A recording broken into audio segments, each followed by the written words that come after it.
I know you want to fight, but there are other ways of doing your duty. Come on.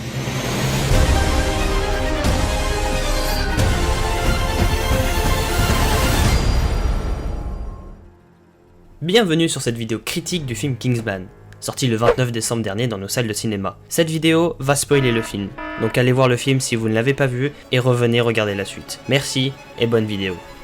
Réalisé par Matthew Vaughn, ce troisième film de la saga Kingsman n'est pas la suite des deux précédents films, mais bien un film qui nous raconte les origines de la fameuse agence de service secret Kingsman.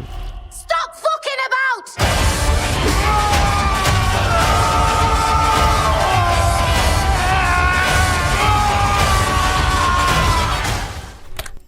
Prenant le contexte de la Première Guerre mondiale, ce film nous raconte principalement le combat de Orlando Oxford qui essaie par-dessus tout de stopper la guerre en renversant ou en influençant de grandes figures politiques. Or il découvre derrière tout cela une organisation secrète qui compte bien maintenir la guerre qu'elle vient de déclencher, mais aussi qu'elle souhaite de renverser la Grande-Bretagne. Grâce à son intelligence et ses ressources, il mettra en œuvre des actions politiques comme l'assassinat de Rasputin ou bien forcer le président Woodrow Wilson à entrer en guerre contre l'Allemagne en 1917.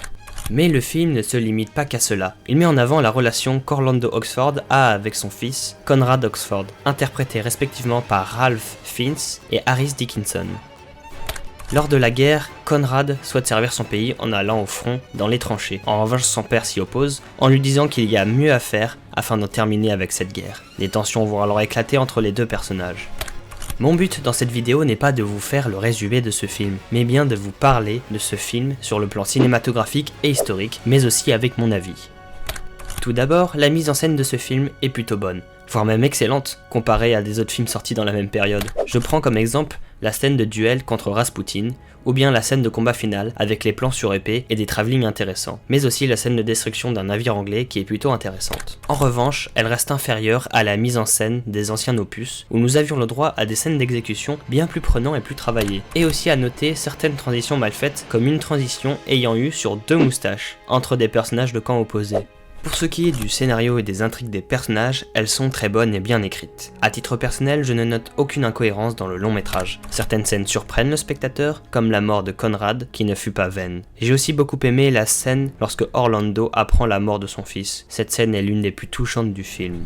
Le point négatif sera sûrement la révélation du grand méchant de l'histoire qui est un peu banal pour le personnage de Morton, interprété par Matthew Good. Nous aurions sûrement aimé plus de développement sur ce personnage avant de le voir durant cette scène finale. Côté production du film, ce long métrage possède un sacré casting. En effet, il se permet d'avoir des acteurs grandioses comme Ralph Fiennes, notamment connu pour avoir joué Voldemort, ou bien dans l'excellent The Grand Budapest Hotel. Nous retrouvons Rhys Ifans jouant Rasputin, il fut surtout connu en jouant le Dr Curtis Connors dans The Amazing Spider-Man.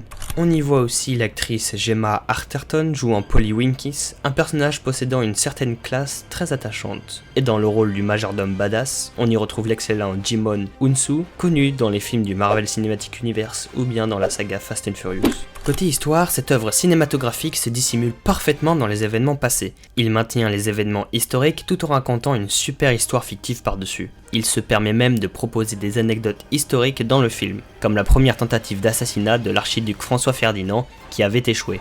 Pour la petite anecdote historique, on raconte qu'une grenade a rebondi sur la voiture du duc et a fait exploser la voiture de derrière. Or, cette information n'est pas vraiment sûre car il y a eu beaucoup de confusion lors de cet événement. Dans le film, on nous met en scène l'excellente agilité de Conrad qui dévia la bombe avec son parapluie.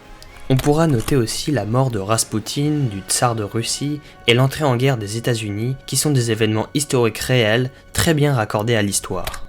En conclusion, que puis-je dire du film ? Ce film est un très bon film, très agréable à regarder et les fans d'histoire se régaleront avec le contexte du film. Très bonne mise en scène en général et on ne s'ennuie pas du tout durant tout le long métrage. J'ai hâte de voir la suite au cinéma car la scène post-crédit donne envie d'en voir plus. Voici un petit mot pour terminer la vidéo. Sur cette chaîne YouTube, je compte bien l'alimenter de plus en plus de vidéos parlant principalement des films sortis récemment au cinéma. Car j'aime cette expérience cinématographique, et j'aime aussi parler des films qui m'ont plu. Donc, si je ne parle pas d'un film sorti récemment au cinéma, c'est sûrement que je déteste ce film, ou bien que je ne l'ai pas vu. C'était tout pour moi, et je vous dis à la prochaine dans une autre vidéo.